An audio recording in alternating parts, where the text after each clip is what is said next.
It doesn't have to hurt. The reason I put that on the first slide was when I was out in the field, I had to meet with a guy, and he kept making excuses why he didn't want to meet with me. And I finally said to him, look, I'll meet with you 7 o'clock in the morning, I'll meet with you 7 o'clock at night, you know, what's it going to take to do this? And he said to me, I have a dentist appointment that day. I really don't want to meet with an auditor and a dentist on the same day. So, yeah, audit's one of those words like diet and root canal. Nobody wants to hear it.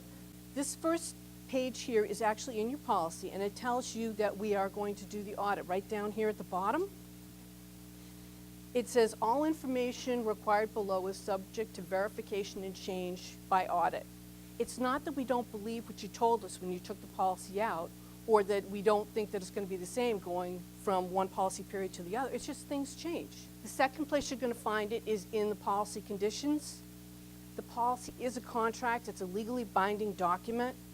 And if you don't do the audit and you don't comply with the conditions, we can cancel you, give you a bill that's higher than the one you paid, or both, okay? The reason we do the audit is to make sure that you're paying fairly, adequately, and accurately for the policy.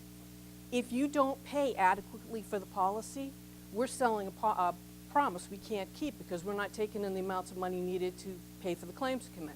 So it's important on both sides. You want to only pay fairly for your policy. We want to make sure we're selling a promise we can keep.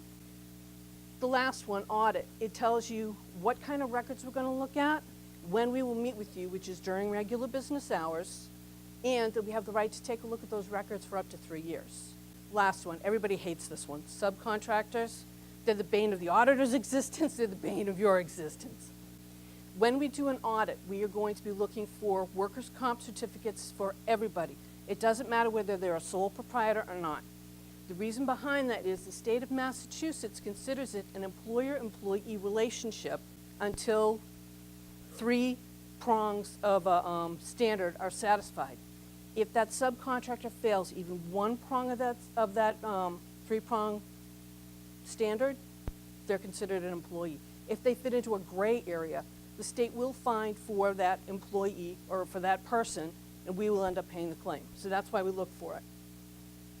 You're going to find on here, there's a box down at the bottom here. It says yes or no. Very important. If you've got a sole proprietor with no employees, the yes or no box indicates that the owner, officer, partner is excluded. So if it says yes, that means they're excluded. Over here also, we're going to be looking for a policy number here, okay? We don't want to see TBD, which is to be determined. We need to have a legitimate policy number here. And you want to make sure that the dates here are good for the policy period that we're looking at. If you get a certificate and you've got an odd feeling about it, trust your gut, okay? You would not believe how easy it is to go online, get an accord form like this, and fill it out. So if you've got any hesitation at all about that certificate, give that broker a call.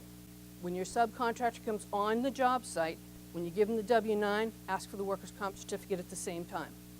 Because if that subcontractor does something that is not in line with the way you want your business to be conducted, and you have to kick them out, you will never get that certificate, okay? Lastly, we do want to make it easy for you. I know audit is one of those things nobody wants to hear, but it's our job to make it so that we are charging you fairly, and we want to make sure that if you have any questions at all, you give us a call.